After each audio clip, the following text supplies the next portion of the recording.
وجماهيرتي SSC oo eryanaya jamhuuriyaddii berida weyneed sidee loo galay ciidankii jabhadda SNM waxaan ula jeedaa ciidamada jamhuuriyadda berida weyn waxaan ku soo gudbin doonaa gaadiid dagaal oo gacanta looga dhigay meydadka ay ka carareen halka laga toogtay oo waliba ku tusinaysa ciidanka jamaahiirta SSC sida ay ugu tababaran yihiin toogashada meesha fog oo waliba laga bartilmaameedsanayo xubnaha bini'aadanka tan ugu muhiimsan habadu halka ay uga dhacday ayaan aad u iftimi doonaa meydadkii laga cararay goobihii gacanta looga dhigay ayaan aad uga faalloon doonaa intuu barnaamijku socdana xaaladda xerada gooja cadde ayaan dul istaagi doonaa jiha kasta waxaa ka jira ciidanka jamaahiirta SSC iyo hil walaal lama geli karo lagamana bixi karo goobta ay ku sugan yihiin jabhadda SNM ee godadka aan anigu u bixiyo godoofaaro ay kaga gambanayaan xilligan xabadda jamaahiirta SSC baan aad uga hadli doonaa dhinaca kale xaaladdu markay xumaatay afkiibaa juuqda gabay lama hayo qolooyinkii magaca maamulka Hargeysa ku hadli jiray hadday ahaan lahayd afayeenka ciidanka jabhadda SNM ninkii Cabdidheere ahaa lama hayo wasaaradii gaashaandhigga SNM lama hayo wasiirkii arrimaha gudaha Maxamed Kaahin warkiis badaa aaway wasiirkii warfaafinta inakore waxaan ku soo gudbin doonaa madaxdii maamulka Hargeysa afkii juuqda gabay kadib dagaalkii maanta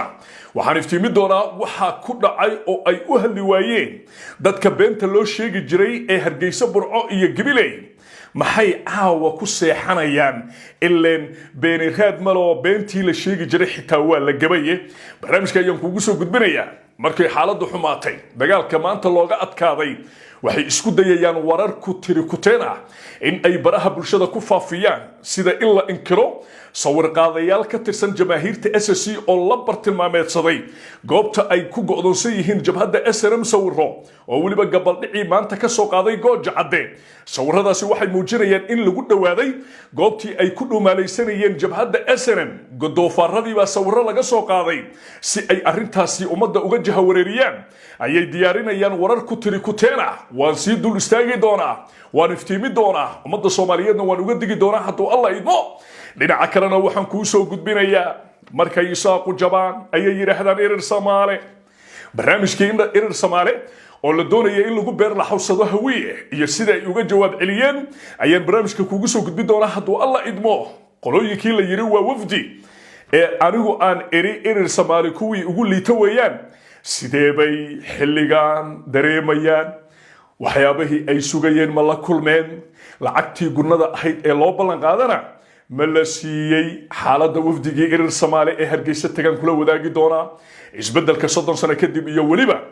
beeshii saaq ee midnimada Soomaaliyeed diidanayna waan iftiimi doonaa soo dhawaada magacaygu Cabdilaahi Balwaan afeef waxaan ahay wariye waxaan soo gudbiyaa xogta qarsoon aniga shaqadayda haygu hiifin barnaamijyadeedana waxaad ka daawan kartaa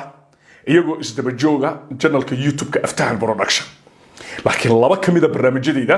ayaad ka daawan kartaa Facebook page-ka Cabdilaahi Balwaan marka aad Facebook iga daawanayso barnaamijyadeeda iyagoo isdaba jooga waxay ka baxaan channel YouTube la yiraahdo Aftahan Production YouTube-ka tagaysa waxaad ku qoraysaa Aftahan Production si aad barnaamijyada update-ka ula socotana waxaan noo ballanaa channelka YouTube-ka Aftahan Production Facebook-na waxaad ka daawataa laba barnaamij oo kamida barnaamijyada isdaba jooga ah ee anigu soo gudbiyo soo dhawaada aan ku bilaabo waxaan idin hayaa jabhaddii SNM jamhuuriyaddii berida weyneed oo la eryanayo waxaan ku soo gudbin doonaa gaadiidkii laga qabsaday itus itaabsi anigu sheeko kale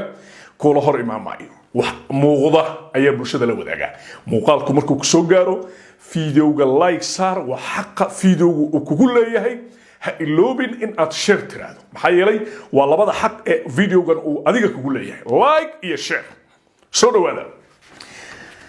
marxaladdu markay kululaato isaaquna dhibaata ay gaadho waxay yiraahdaan erer Soomaali hawiyay leefleefaan hawiyay isku tolaanahay hawiye waa wada dhalanay hawiyihii qadaad weyn la dhihi jiray hawiye kuwii yam loogu yeeri jiray hawiye markii la qarxiyo kuwii lagu farxi jiray hawiye dabaal ma ah erer Soomaali iyo isaaq qayladooda hawiye wuxuu ka soo qaaday zero saraakiishii hawiye ku qoslaya siyaasiyiintii hawiya ku qoslaysa ummadii wax garadka hayd baa ku qoslaya isaaqo maanta waxa been u sheegaya dad kooban oo kaliya u baahan inay lacagtaasi ka furtaan lacagtii laga furanaya waxa la leeyahay madaxweyne xasan sheekh waa irir madaxweyne xasan sheekh baa aqbalay i'tiraafkiina markaas lacagta laga guranaya markaas qandaraas laga dhigtay waa dad iska ilaahay xalkooda og yahay oo uqdadu daashatay oo aan xitaa la socon wacyiga jira wax la yiraahdo irir isaaq dhinac taagan isaaq u gurmadana ma jiro qolooyinkan aqligoodu oo caloosha ay tahay waxaan leeyahay inay sii lugooyaan mooyaane wallaahi inaysan isaaq loo u furayn siday u jabeen ayay u jabi doonaan sida hadda loo jibinayo ayay u jabi doonaan cid aniga iga dambaysana ha weydeen weligeed ma dhicin reer aan garab istaagay oo guuldaraystay waxaan ahay ayaad maanta bara doontaa waxaan ahay baad bara doontaa waxaan ahay Soomaali xalaal ah aqligiisuna aynan caloosha ku oolino halka uu ku yaal haddaad horay u baratay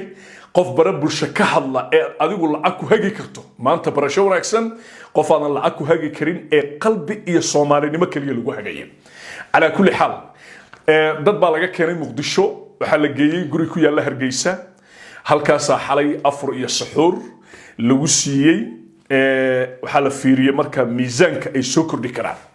iyo in ay baraha bulshada qabsan karaan 24 saac soo socdo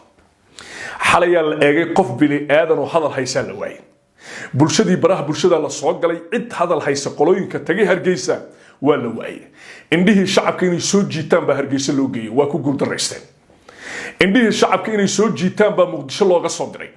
laakiin aalad kasta oo baraha bulshada shacabka ku kulmaan haday ahaan lahayd Facebook iyo waliba TikTok meel laga hadal haya haba yaraatee malaha bulshadoo dhan waxay wada dhageysanayaan dadka midnimada Soomaaliya jecel dadka midnimada Soomaaliya u taagan dadka Soomaali midnimadeeda ilaalinaya la jecel yahay qof Soomaali diida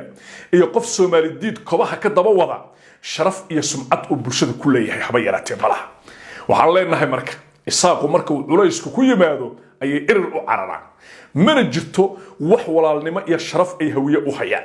tusaale kugu filanna waan ku siiyo waxaan ku yiri isaaqo hawiyaha qadaad weyn iyo yam iyo balaayo kale oo halkan ku soo koobi karin ayay u yaqaanaan laakiin markay naftu timaado ayay u cararaan oo ay yiraahdeen waxaan nahay irir balse waxa iga su'aalay isaaqo sharaf dhimantay subhanaka ya cadiime waxaan la yaabay dagaalka laascaanood oo aanan xitaa hartigu u dhameystirnay ayaad intaad cararteen baad dir inta isku aamini weyseen ayaad irir Soomaali ka dhacdeen ka warrama dagaalku hadduu kabla laxdaarood noqdo ka warrama dagaalku hadduu kabla laxdaarood noqdo halkeed galeysaan waan si darre inteeda leey barabagandada aan ka digayo markay arkeen ciidanka hiil walaal iyo jamaahiirta oo culays saaray Soomaaliland ama maamulkii Hargeysa waxay suuqa soo gali doonaan ciidamo galmuduga ayaa weerari doona gaalkacyo qaybta Puntland si Puntland looga qabsado qaybta gaalkacyo maamulka Puntland hoos tagta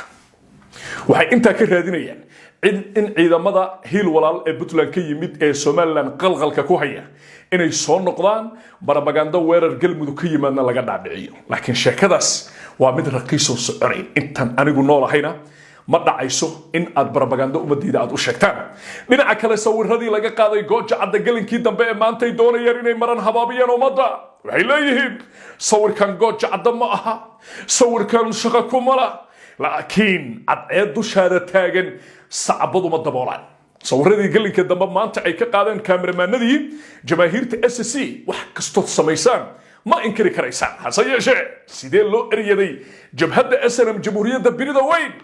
ila daawo jamaahiirta SSC oo eryaraysa indhahaga ku arag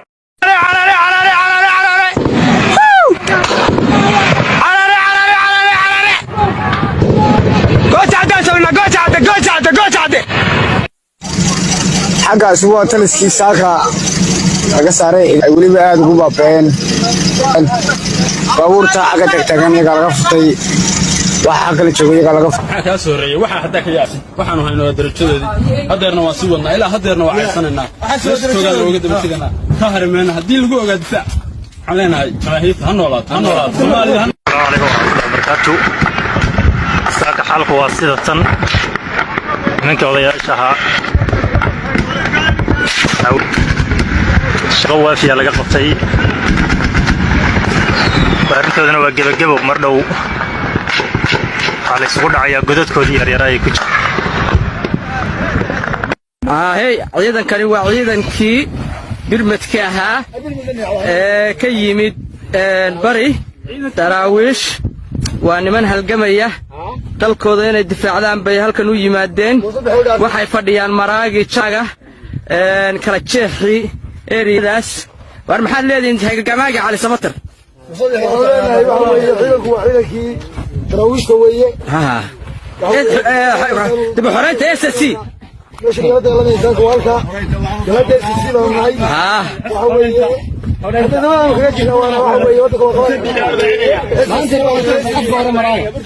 halkan meel magaceed maraaga la yiraahdo maraaga waa saas nimankii maanta maxay intay agbad ka kalseen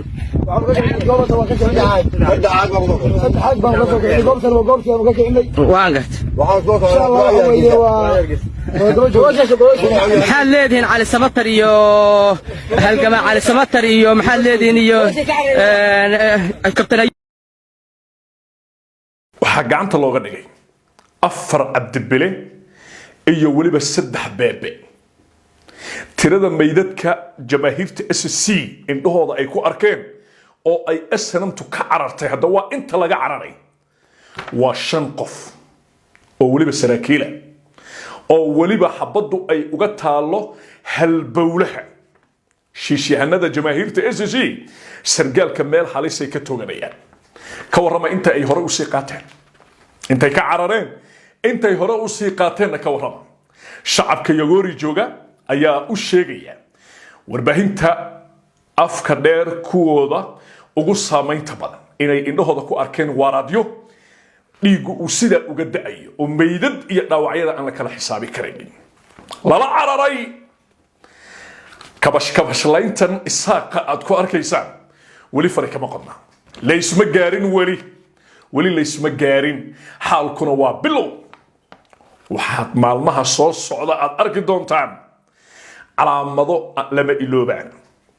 waa ilaahay mahadi midnimada Soomaaliya ayuu jabkaas ku xiran yahay